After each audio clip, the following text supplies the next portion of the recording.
All right, hi everyone. I'm Katie Lund from the Connecticut Institute for Resilience and Climate Adaptation. We're glad that you could join us today to learn more about the topic of municipal resilience.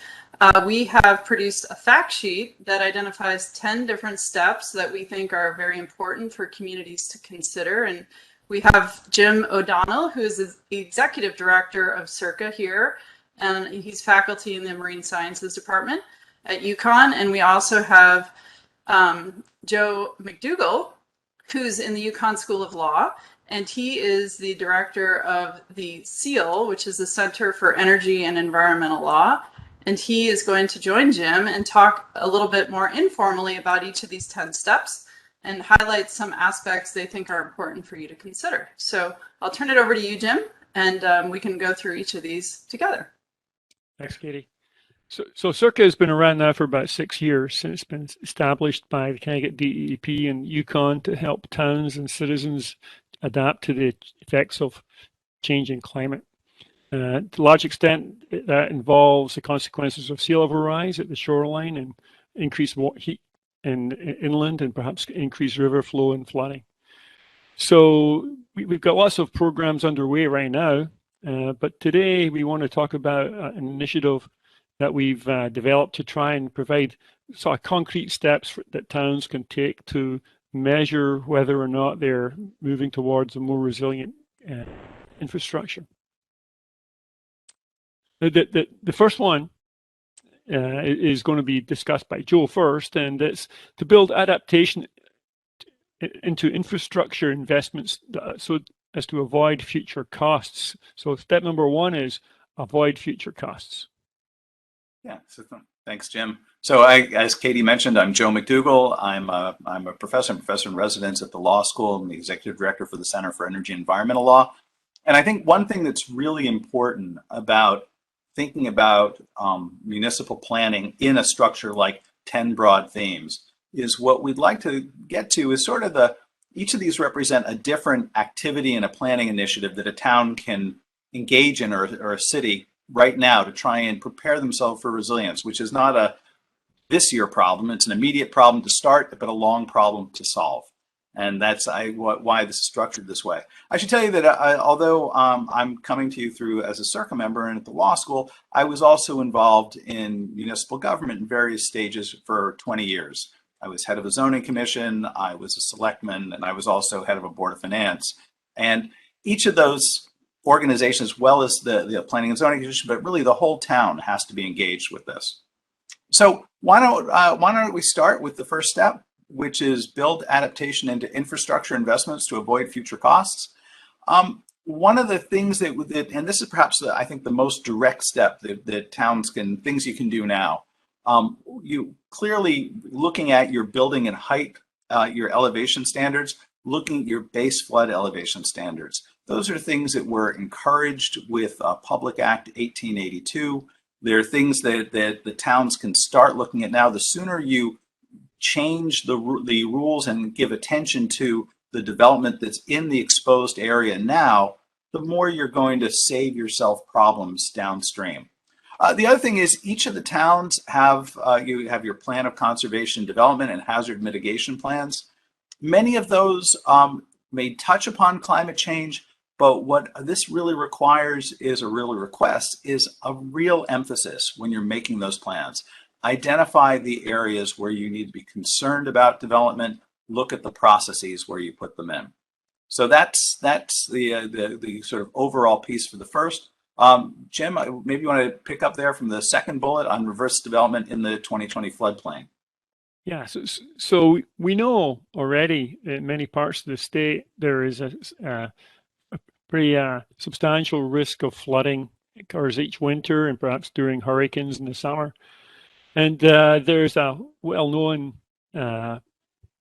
term in flood. It's called the floodplain, which is the area that's at risk of flooding every 100 years, once every 100 years, or a 1% chance each year. And that zone is well mapped by most towns, but it's very popular because it's close to the ocean.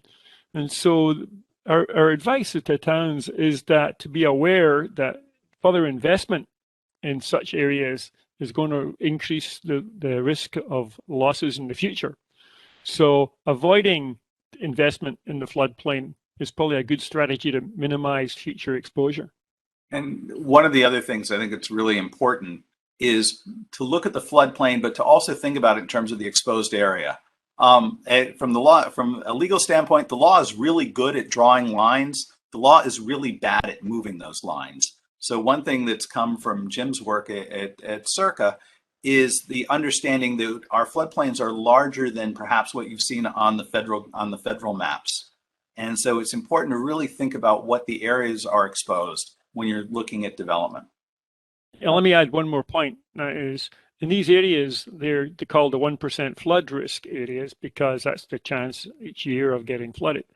But with sea level rise, that risk will increase, and perhaps by a factor of 5. And so if the cost of living or working in such an area, owning property in such an area, is insurance or repairs, then one should expect that perhaps by 2050, that cost will have gone up by a factor of 5. So the next point that we want to talk about is the development of a resilience project pipeline.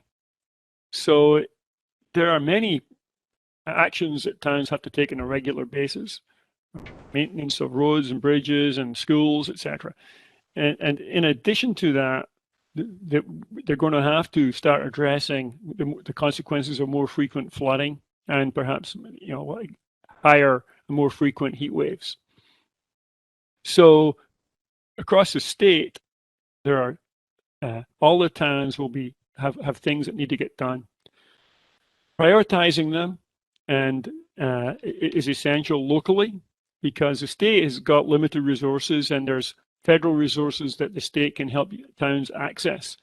And so one of CIRCA's roles right now is to try and help the towns win federal funds to do projects that will enhance their resilience. And we call that large number of projects across the state a pipeline of projects. The towns can take care of some of them by themselves. They've been doing it for decades. But there are, and CIRCA's role is to try and synthesize projects to make them more comprehensive, to do more than just flood risk reduction, to create perhaps opportunities for economic development or more social equity, in addition to reducing the flood risk. And so those programs, we hope to provide towns support to develop proposals that will win federal funding in the near term. But we see this as a program taking decades because there's hundreds of projects that we already know need to be done. And so prioritizing, organizing, streamlining, and winning federal funds is what we think we need to help you do. Towns need to participate in that and need to organize their priorities internally too. And I think that long time frame is really important for the next couple of bullets that we'll talk about. So taking advantage of existing programs, it ties right into what Jim was just talking about. If you know your pipeline now and prioritize, if you're doing it within however a municipality will do its capital improvement plan, you're looking at just as you plan for fire trucks and your road calculations. If you start looking at resilience projects, you're in a much better position to take advantage of the existing programs and the ones that we haven't come yet. Right? This is a problem that we've now seen, even in the time frame that CIRCA has been in existence. We've seen several movements at state and federal levels to try and provide assistance and grant programs. And the more you know your pipeline, the more you can take advantage of existing programs. One thing we should also say is there's a lot of, it's great to be in Connecticut. Sometimes conversations on resilience tend to be a little depressing. There's a problem to come. But Connecticut has had a long-term commitment to these issues. You might have heard of the Governor's Council on Climate Change, the GC3, which included 23 organizations and had 7 working groups, has a lot of proposals. There's been a significant commitment on behalf of the legislature. So on the state side, there's a lot of existing programs, and you should probably, as a municipality, start to make it someone's function to keep an eye on them, see which ones apply to you, just as you would for any other program for Board of Ed or building code standards. That these type programs are really critical to your functioning. Yeah, and CIRCA can help with that. That's another goal of our initiative, is to help inventory and direct towns to find these resources. I'm just going to interrupt for just 1 minute because Joe, you have a couple of resources that you've developed through the School of Law and one of the projects in terms of, thinking about building elevation standards and these products that we kind of keep referring to in terms of CIRCA's work. But you have a couple documents that you've developed that might be really helpful to mention. And then Jim, also when you talked about resisting development in the 2020 floodplain, the sea level rise and storm surge viewer, I think, is another tool that we could highlight for folks. And we definitely have links that we can point to on our website for those. But those are another couple tools and examples that I don't know if you want to just mention before we keep moving into the next steps. Sure. In the on the CIRCA website in the planning phase, you'll find a series of white papers, and hopefully with ongoing activities we'll be able to add more to them. But the current ones talk about how to implement building height standards, how to increase your base flood elevation, and provide some comparative analysis as to ways that towns look at things, and in this state and others. The other thing that it has is a couple of handy-dandy layered documents that show examples of resilience-prone areas. They're not of any one town, but we had an architect in conjunction with the legal function to create a series of planning maps. So you could look at it and say, do we have an exposed road? Do we have a critical infrastructure that's near a wetland? So you can look at those without looking specifically at any one area. And I think that helps to clarify planning. One of the layers on it, when you click on it, will even give policy and statutory guidance within it. Yeah, well, thanks, Drew. That leads us right to the next one, which is our advice is to use inclusive planning approaches, right? And that what we mean by that is that choosing what to do to reduce your exposure to climate change is a complicated business. Some people are more exposed than others, and there are costs. And there's a cost of not doing anything, and we need to understand what that is. And then there's costs of actually implementing projects that reduce future risk, and choosing which way to reduce the risk and choosing how to fund it and who pays is a complicated business, and including everyone that is in the community that's going to be affected one way or the other is a critical element of that. And so we've developed some strategies to facilitate that communication and identify who are stakeholders and who's affected one way and who's affected another way. And we hope that approach is going to be useful at all scales, individual towns and in regional planning. And I think there are a couple of big decisions on it. So one of the tools is this idea of zones of shared risk. Sort of looking beyond the neighborhood boundary or in the zoning guidelines, but think about who's exposed under both the large storms, but also the 10-year storms that now become the every-year storm, and how to think about those. A couple of concrete suggestions in this area. One is determine which of the town political bodies is supposed to look at resilience. Make it their charge. Towns like Madison, for instance, formed a resilience committee. The legislature recently gave resilience to flood and erosion control boards as a function, but make a decision politically which group will be looking at it, which group will be reporting to the Planning and Zoning Commission, the selectmen, or if you're on a town manager function, the town manager, or whichever your top political group structure you have. What group does it? The other thing is, like is frequently done for plans of conservation and development, engage in that broad outreach that Jim was talking about. Don't just talk to the people living by the coast. Make sure you've got a broader group of people living by the river, but also this affects, as we've seen with large storms that knock out power and define what we think of as a critical resource. If your town's out of power for 6 or 7 days, suddenly the CVS, the pharmacy, looks like a critical resource. So bring, just as you would for big scale town planning, make that a large discussion and designate one group to both lead that discussion, but to track and bring this resilient thinking and planning in the state to the key decision makers in town. And Joe, you're going to be having a legal fellow look at the role that flood and erosion control boards can play with the new climate adaptation legislation in the state. So that's going to be another kind of resource that will be available to communities to help think about how to implement some of those ideas. We're currently looking at the legislation was passed, and hopefully we'll be able to turn out draft proposals for ways to structure that within your town. So you can look at it and have a proposal to start with. Each town may have a slightly different need as to how it fits in their decision structure, but at least this will be a place to start, and also an understanding of the scope of the legislation. So number 6 is maybe one of the most important, and that's organized to win federal resilience and adaptation funding.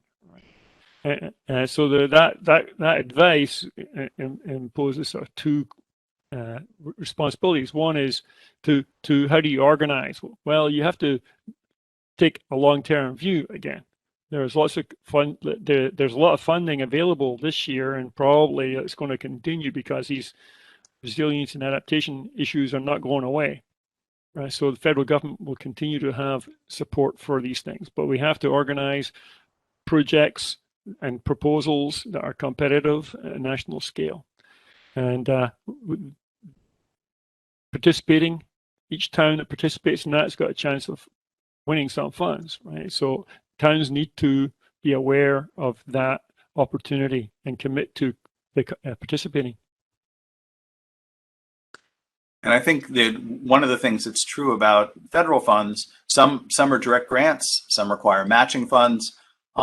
I think it's really important to start looking at both recent changes to the legislature has made to encourage encourage planning for your local cost share.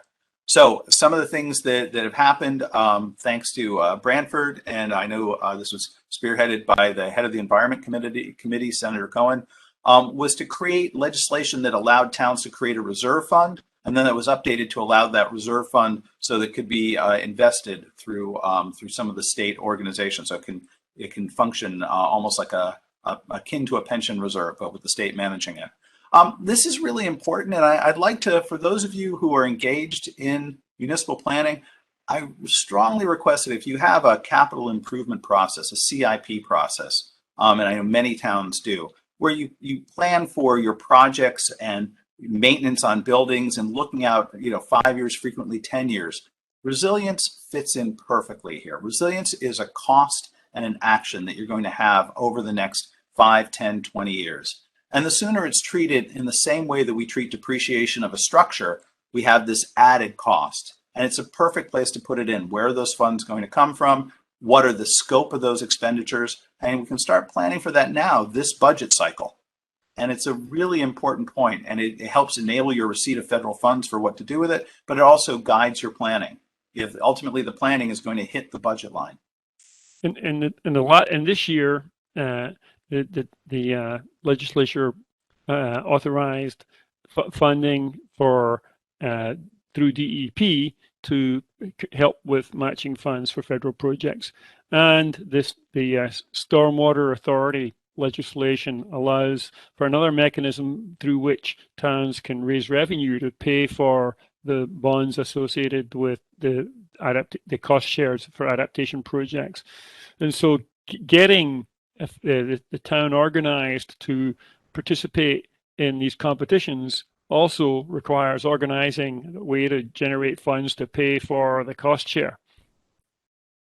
And Jim, I'm glad you point out that recent legislation, the Act concerning climate change adaptation, because it will allow communities to be thinking about ways to finance these local cost shares of projects, both through stormwater authorities and I think also by partnering with Connecticut Green Bank moving forward to try and finance some of those types of resilience projects. But Joe, you also pointed out that the town of Branford took advantage of Public Act 1977, I think, that allows municipalities to create these resilience reserve funds.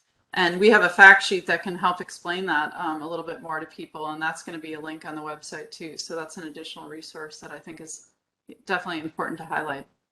Unlike a lot of other expenditures we deal with at the municipal scale, this is an expense that you can recognize today, but is building year after year.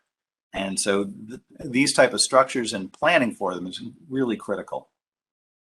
So number 8 of our 10 pieces of advice is to take action on existing vulnerabilities as soon as you can. So it's pretty clear that towns know where some problems are, and those associated with high winds and coastal flooding or river flooding. Taking action where you can urgently is really important. I think the point that towns know there are, I live on the shoreline. I know our town and several other neighboring towns have areas that routinely flood, that it doesn't take long on Facebook to find pictures of them. And I think it's a really important point that what you think is the normal of that problem is going to be very different a few years from now, and requires a lot more urgency, even if you've been handling it as a municipality. I think that ties into our 9th point too, which is prioritize emergency preparedness and recovery planning. I know that a lot of communities are very focused on this. I was a selectman during both hurricanes Irene and Sandy, and I remember how disruptive that was. If you think about recent memory of big storms, one of the things I think is a challenge is to say, well, wait a minute, we can't plan for that storm. So for instance, flooding up along Route 1 is possible in a lot of these big storms, but rare. If you start to bring climate data and map in the maps that are into your regional emergency planning, and start identifying how your community travels and the resources they use, and look to see if those are climate prepared, climate proofed rather.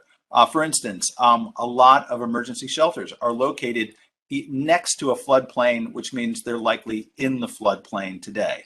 And I personally could think of several. What does that mean? Do they need to be reinforced?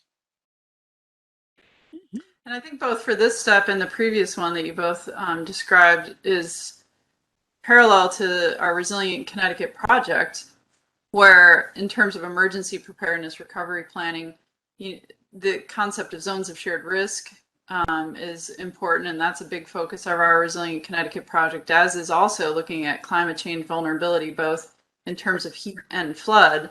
And so, we have some tools to help communities think about these areas and places in their communities that are more vulnerable or at risk. And driving all of that, I think, is the 10th bullet, which, it's hard when you do these. Should the 10th bullet be the first bullet? But the 10th bullet is to track change in climate projections and policy. That's really one of the big messages. So luckily, CIRCA is a valuable resource for that.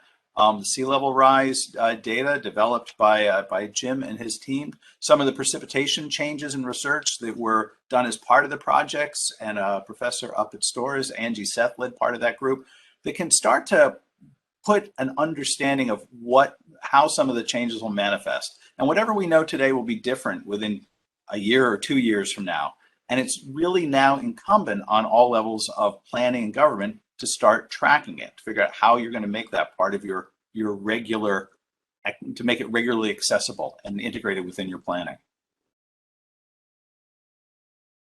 Yeah, and Joe, one way to kind of keep track of the latest information in science and policy is to receive our monthly Resilience Roundup newsletter, and people can do that on our CIRCA website. But that's a point at which I think it's important to note that it's not just CIRCA resources that are highlighted in that newsletter.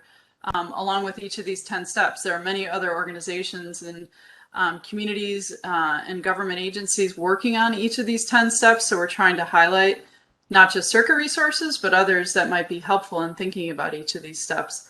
So that Resilience Roundup newsletter is an important way to kind of track not just new science and policy, but also different events that you can register for, new grant funding opportunities that are available, as well as different kind of just resources, reports, technical information that are coming out, and some mapping tools, those sorts of things. Yeah, so that's another good way to track that kind of information. Yeah, sorry, I was going to say there's a lot of great information coming from other NGOs, other parts of UConn. There's the EPA Region 1 turns out a lot.